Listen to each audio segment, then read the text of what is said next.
Përshëndetje të nderuar shikues, jemi së bashku në edicionin informativ të orës 14 këtu në studion e Blu Televizion.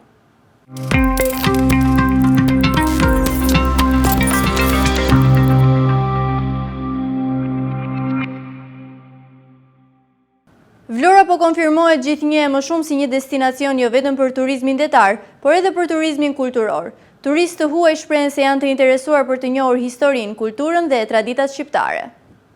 Vlora po konfirmohet gjithnjë më shumë si një destinacion jo vetëm për turizmin detar, por dhe turizmin kulturor. Krahas frekuentimit të Bregdetit, turistët e huaj në agjendën e tyre përfshin edhe vizita në muzeet e qytetit, si dhe në zonat historike të Vlorës. Siç shprehen vetë turistët, dëshira për të njohur historinë, kulturën dhe traditat shqiptare është një nga arsyet që i shtyn ata të vizitojnë këto objekte. Edhe Muzeu Historik i Vlorës vijon të jetë një nga pikat më të frekuentuara nga vizitorët e huaj. Turistët vinë nga vende të ndryshme të Evropës dhe më gjerë, ndërsa pranojnë se Vlora është një qytet që ofron shumë për pushimet verore. Përveç plazheve, ata shprehen se janë mjaft interesuar të mësojnë më shumë për historinë dhe trashëgiminë kulturore të qytetit, duke u larguar të kënaqur dhe të impresionuar nga ajo që kanë parë.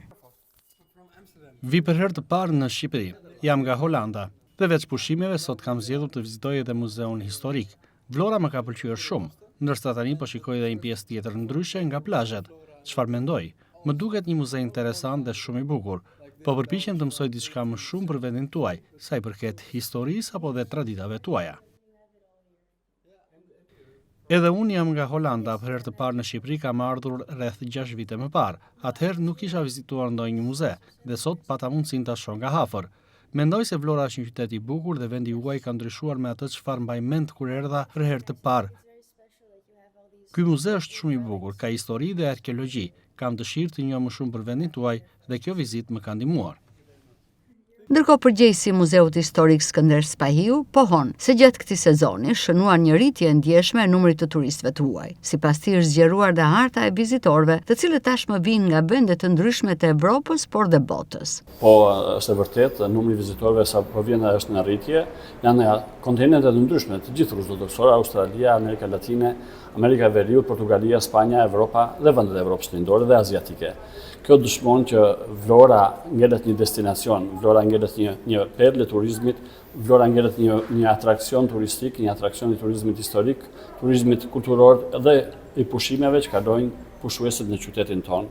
Edhe Muzeu Historik dhe Arkeologjik është një atrakcion, është pjesë e zinxhirit të vizitave në muze, të gjitha agjensive turistike dhe guidave turistike, dhe këtë e dëshmojnë dhe njerëzit, vizitorët të huaj që e vizitojnë muzeun dhe shprehin konsideratën e tyre për vlerat, autenticitetin, për historinë, arkeologjinë që ruhet në fondin arkivor të Muzeut Historik. Pjesa më e madhe ne kemi patur portugez, kemi patur spanjoll, kemi patur nga Azia Juglindore, kemi nga Amerika Latine, nga Australia kemi patur vizitor, kemi edhe tani që ju jeni prezent, kemi edhe vizitorë të tjerë të huaj dhe janë pjesë e guidave turistike që vizitojnë Vlorën dhe gjithë Shqipërinë. Kështu Vlora po konsolidohet gjithnjë më shumë si një destinacion që nuk ofron vetëm turizëm detar, por dhe turizëm kulturor, duke tërhequr një numër në rritje të turistëve të huaj që vizitojnë muzet dhe sitet historike të qytetit bregdetar. Mungesa e informacionit i bën shtigje turistike edhe më të rrezikshme. Specialisti i zonave të mbrojtura Nexhip Hysen Lako konfirmon se problematikat në shtigje që eksplorohen nga turistët janë të pranishme, por mungesa e informimit rrit ndjeshëm rrezikun. Mungesa e informacionit i bën shtigje turistike edhe më të rrezikshme. Specialisti i zonave të mbrojtura Nexhip Hysen Lako konfirmon se problematikat në shtigjet që eksplorohen nga turistët janë të pranishme, por mungesa e informimit e rrit ndjeshëm rrezikun. Sipas tij, situata është më problematike në zonën e Karaburunit, ku përveç shtigjeve të vështira, mungon edhe uji i pishëm. Sa të rrezikshme janë shtigjet. Edhe shtegu i vogël mund të bëhet i rrezikshëm për mungesë informacioni e parafare, e dyta është për aftësitë që ka grupi që duhet të kryejë një shteg caktuar. Shtigjet të vështira pothuajse të Karaburunit janë gjithë të vështira për shkaqe të ndryshme të mungesës ujit të pishëm, mungesës ose ekspozimit të diellit, sidomos në periudhën e beharit, po e quajmë kështu. Kurse shtigjet e aventurës janë të malit çikës, sepse kanë një pjerësi të jashtëzakonshme, kërkojnë gjithë ditën impenjim, pra nuk është një shteg që mund ta nisësh në drekë dhe ta përfundosh në Mbylletës, pra është një shtek që do ta fillosh në mëngjes ta mbyllosh pasi të vonë. Pra të rrezikshme nuk e bën thjesht vetëm shteku, po e bën njëkohësisht edhe po themi kështu ai trekëndshi grup, shtek dhe koha. Sipas specialistit të zonave të mbrojtura, problematika të tilla mund të çojnë edhe në raste fatale. Ngjarje të tilla janë regjistruar edhe më parë, ndërsa edhe incidentet e fundit sipas tij mund të kishin përfunduar me pasoja të rënda. Ka pas raste. Pra ka pas raste edhe më para, po edhe ky rast i fundit mund të kthehej një rast fatal, nëse do ndryhej në kopra. Do ndryhej në kopra, edhe është mirë të përmend edhe grupin që morën pjesë pra si policia e shtetit, por edhe infermieri që të shëndetësore të Imarës, pra edhe si arfikse të Imarës, dhe mbi të gjitha edhe ky grup i ri i shpëtimit Talpin që është krijuar tani sa afër, i cili është një garanci më tepër për ndryrje të tilla, sepse janë pajisje edhe me mjet edhe pajisje, shumë mirë. Pra, si sa të fillim, pra nga një gjë e vogël gjithmonë mund të lindë diçka fatale, nëse nuk ndryhen në kohë. Pra edhe ky ishte një nga ato raste të cilat mund të kthejnë në fatalitet. Deri tani këto momente që po flasim, personalisht është hera 34 e kërkim shpëtimit është falas. Absolutisht po. Eksplorimi i shtigjeve është kthyer tashmë në një trend, sidomos mes turistëve të huaj. Megjithatë, në shumë raste ata nuk marrin informacionin e nevojshëm për terrenin dhe vështirësitë që paraqet ai, duke e kthyer një eksperiencë turistike në një aventurë të rrezikshme.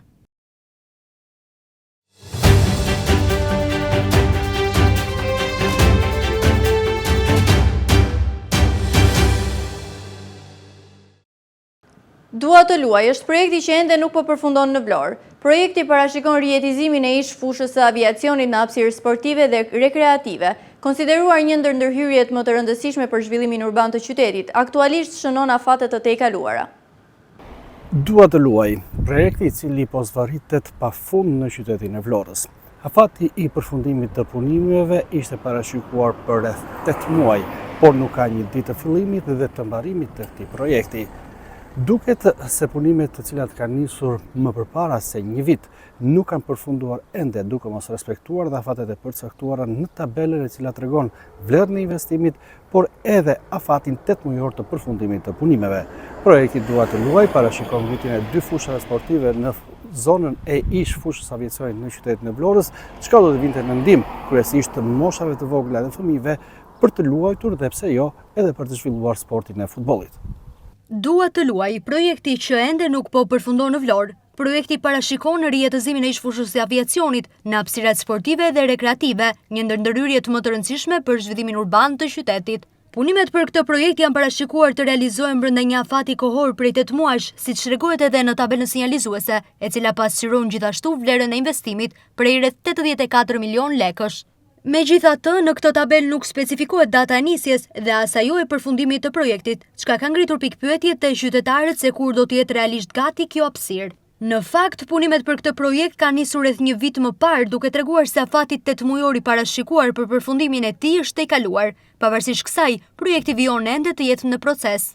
Rijetëzimi i kësaj zone konsiderohet shumë i rëndësishëm për qytetin e Vlorës, pasi krijimi i terreneve sportive dhe hapësirave rekreative do të ishte një ndihmë e madhe jo vetëm për banorët e zonës, por edhe për të gjithë qytetin, veçanërisht për fëmijët dhe të rinjt. Megjithatë, projekti ende nuk ka përfunduar dhe punimet në terren vijojnë me ritme të ulta, duke lënë të kuptohet se afati parashikuar fillimisht do të tejkalohet ndjeshëm.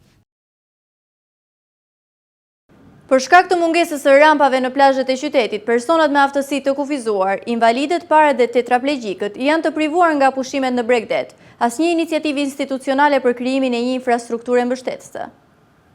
Personat me aftësi të kufizuar, invalidët para dhe tetraplegjikët janë të përjashtuar nga pushimet verore. Kjo gjë për shkak se në plazhet në qytet mungon përshtatshmëria për personat me aftësi të kufizuar. Në shumicën e plazheve private, por dhe në gjitha plazhet publike në Bregdet nuk ka rampa që personat me aftësi të kufizuar të zbresin drejt plazhit. Shkallët për zbritur deri në Bregdet janë tepër të larta dhe sigurisht nuk mund të aksesohen me karrocë me rrota. Gjithashtu, misioni i pamundur është që kjo kategori personash të zbresë edhe me ndihmën e familjarëve në Bregdet për t'u larë në det.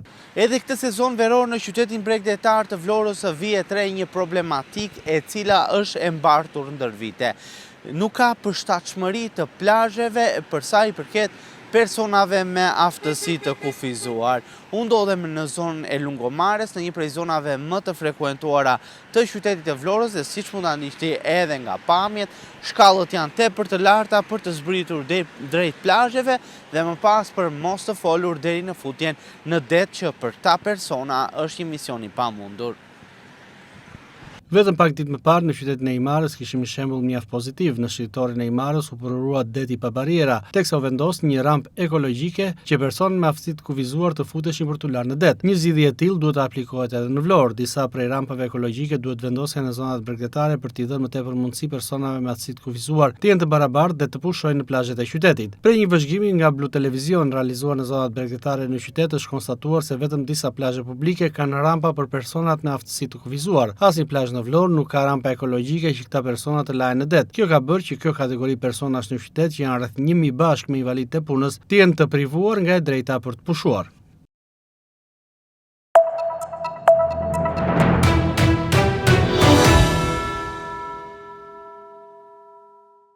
Rritja e pagave për profesionistët ka ulur numrin e nxënësve, të cilët pas përfundimit të arsimit profesional largohen jashtë vendit. Kështu është shprehur gjatë një interviste për Blu Televizion drejtori i shkollës Pavarësia, Kentian Boçi. Shumë ish nxënës të industriale sipas tij kanë hapur tashmë biznese në Vlorë. Numri i nxënësve të cilët përfundojnë arsimin profesional dhe më pas largohen jashtë vendit është në ulje nga viti në vit. Një fakt të tillë e konfirmon për Blu Televizion Kentian Boçi, drejtori i shkollës industriale Pavarësia, i cili thotë se në këtë drejtim ka ndikuar rritja e pagave për profesionistët. Boçi thekson faktin se sot një IT, elektricist, hidraulik me punën për gjatë muajit siguron më shumë të ardhura në Vlorë se në vendet evropiane, për shkak edhe të taksave më të reduktuara që duhet paguajnë në shtet. Boçi konfirmon faktin se po kthehen nga emigrimi drejt Vlorës edhe ish nxënës të kësaj shkolle, të cilët kanë hapur në qytetin bregdetar bizneset e tyre personale. Nëse gjëra duhet i themi siç janë, atëherë një hidraulik i pavarur, elektricist i pavarur, IT i pavarur që punon për hesabin e tij apo në biznesin e tij, edhe sikur të mos ketë punëtor, po të jetë vetë përfaqësuesi i biznesit tij. Nëse punon në Shqipëri tetor, profesione si elektricist, hidrauliku, IT-a çojnë shumë në shtëpi në fund të muajit se sa do të çojnë në një vend evropian. Për arsye se edhe politika shtetërore në Shqipëri, taksat, tatimet janë shumë më të vogla se sa në një vend të Evropës. Po marrim një shembull të thjeshtë për ta bërë më të qartë për dëgjuesit. Nëse një hidraulik në Shqipëri merr 200.000 lekë, këto i çon në shtëpi në ditë. Dhe kjo është një shifër që e arrin të gjithë ata që punojnë në pavarur. Nuk është një shifër që unë po egzagjeroj. Ne e dim vetë pasi gjithmonë kemi kontakt me ta. Ndërsa në Gjermani mund t'i marrësh vërtet 200 euro në ditë, po nga këto 200 euro 80 ti merr shteti brenda ditës, që është tatimi. Ndërsa këtu për shkak të politikës së taksave dhe tatimeve fiskale të shtetit shqiptar, këtu të ardhurat në fund të muajit janë më të mira, të mendosh që këtu nuk ke shpenzime shtesë siç do të kesh në një vend tuaj. Kjo është ajo arsyeja që jo vetëm që nxënësit ta nuk po emigrojnë, po kthehet edhe ish nxënës së shkollës tonë, të cilët tashmë kanë biznese të tyre dhe këta janë dhe partnerët e shkollës me të cilët ne çojmë nxënësit e sotëm për biznes, janë dhe një shembull suksesi, një histori suksesi për shkollën, gjë që i motivon më shumë nxënësit për të marrë profesionet. Në aftësimin e nxënësve, drejtori Kentian Boçi tregon se ndikon dhe praktika e kryer në biznese. Krahas praktikës, shumë prej nxënësve edhe punojnë në bizneset e qytetit, ku kjo gjë sipas Boçit i ndihmon të aftësohen profesionalisht. Kurrikulat mësimore dhe projektet e ndryshme të zhvilluara në këtë shkollë sipas drejtuesit të saj, nxjerrin profesionistët e të ardhmes për qytetin. Nxënësit e shkollës industriale absolutisht që do jenë më të përgatiturit për të punuar në profesione. Kjo vetëm për shkak të atij shkollimi tradicional që ka qenë në vite në shkollat arsim profesional, po nxënësit tanë një pjesë e mirë bëjnë praktikën në biznes dhe thash praktika në biznes ka shumë përfitime në krahasim me shkollën. Pasi ke marrëdhënie me punëdhënësin, me klientin, me bërjen e llogarive të biznesit, që do të thotë kur merr për një punë përsipër duhet të përcaktosh materialet që duhet marrësh. Por gjithashtu dhe ata që janë në shkollë, të cilët nuk arrin apo për shkak të largësisë nga shkolla apo për shkak të vendbanimit të tyre nuk arrin të gjejnë biznes, dhe jo se nuk ka kërkesa, po janë nxënës të tillë të cilët duhet të përgatiten më shumë në shkollë pas se të vënë biznes. Në shkollë ne bëjmë gjithmonë projekte tek të cilat unë do t'i quaja multidisiplinare, pasi në një projekt nuk është puna e vetëm një drejtimi të shkollës, por disa drejtimeve dhe bërja projekteve të cilët tashmë e dim që shkojnë për qytetin, për shkollat e tjera, apo vetë për shkollën tonë, i bën nxënësit më të angazhuar për të mësuar profesionin. Shumë prej nxënësve, të cilët më parë kanë përfunduar arsimin profesional në 2 shkollat profesionale të qytetit, kanë hapur sot bizneset e tyre personale, duke qenë njëkohësisht partner të shkollave ku mësuan profesionin. Dhe ndërojmë temë zhvillimi, mësuesja Lefteri Metkaj, e cila në vitin 1999 u dha mësim fëmijëve nga Kosova, të larguar nga trojet e tyre për shkak të luftës dhe spastrimit etnik nga forcat serbe, i ka dhuruar Muzeut Historik në Vlorë një pjesë të konsiderueshme të arkivit mësimor të asaj periudhe. Mësuesja Lefteri Metkaj, e cila në vitin 1999 u dha mësim fëmijëve nga Kosova, të larguar nga trojet e tyre për shkak të luftës dhe spastrimit etnik nga forcat serbe, i ka dhuruar Muzeut Historik në Vlorë një pjesë të konsiderueshme të arkivit mësimor të asaj periudhe. Vetë mësuesja tregon se në ato ditë të vështira, i gjithë qyteti i Vlorës hapi dyert për qytetarët dhe fëmijët e ardhur nga Kosova. Një kontribut të veçantë të dhanë dhe mësuesit vlonjat, të cilët u bashkuan për të organizuar procesin mësimor dhe për të dhënë mësim fëmijëve në kushte të improvizuara. Dokumentacioni dhe materiali arkivor i ruajtur prej asaj kohe i dorëzuar Muzeut Historik në Vlorë. Sot është një ngjarje historike këtu në Muzeun e Vlorës, ku kam nderin që unë të sjell një arkiv historik dhe arsimor, ku flet dhe tregon për punën që është bërë nga mësuesit e Vlorës në ndihmë të fëmijëve të Kosovës që u larguan me dhunë në kohën e genocidit serb nga Kosova. Qyteti i Vlorës, ashtu si dhe gjithë Shqipëria, u treguan të gatshëm, hapën dyert, krahët për qafim, ndihmë shpirtërore, ndihmë financiare, dhe një ndihmë të madhe dha dhe Misioni Arcobaleno nga rajoni i Umbrias të Italisë. Aty u solidarizua i gjithë populli i Vlorës dhe këtu unë kam sjell një arkiv ku është dokumentacioni arsimor, që është një dëshmi për punën që ka bërë Drejtoria Arsimore e Vlorës në atë kohë, ku ka qenë drejtor Aleksandër Prifti. Aty kemi marrë pjesë dhe mësuese Elisabeta Ibrahimi në shkollën Naim Frashi në Vlorë, Sanje Zarka nga shkolla Musa Çakëri. Mësuesja Lefteri Metkaj ndan dhe kujtimet dhe momentet emocionale të asaj periudhe, duke rrëfyer për zhvillimin e mësimit në një shkollë të improvizuar në Vlorë dhe për përkushtimin e mësuesve që qëndruan pranë fëmijëve të traumatizuar nga lufta. Mësimi në Vlorë filloi më 2 qershor të vitit 1999 dhe përfundoi në 7 korrik të vitit 1999.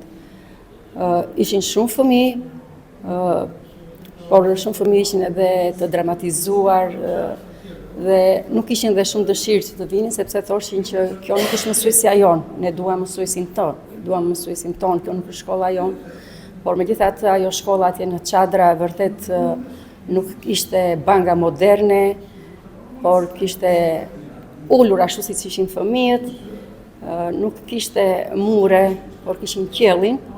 Ajo u bë një botë shpirtërore, arsimore, që këta fëmijët gjetën aty jetë, gjetën energji për të vazhduar. Kujtimi më i bukur edhe më i dhimbshëm është kur shikoja fëmijët të dramatizuar me plagë, që unë asnjëherë s'mund t'i harroj, kujtoj me dashuri. Dhe shpesh më thonë që ti mësuese Lefteri je shumë e lidhur me këta të arsimit të Kosovës apo të popullin e Kosovës. Janë këto ngjarje që mua më kanë bërë shumë të ndjeshme, të jem gjithmonë edhe tashti në kontakte me mësuesit e gjuhës shqipe të Kosovës. Me këtë dhurim, Muzeu Historik në Vlorë pasurohet me një pjesë të rëndësishme të arkivit mësimor të një periudhe të vështirë historike që dëshmon solidaritetin e qytetit të Vlorës me qytetarët dhe fëmijët e Kosovës, të cilët gjetën strehim, mbështetje dhe dyert të hapura gjatë atyre viteve të vështira.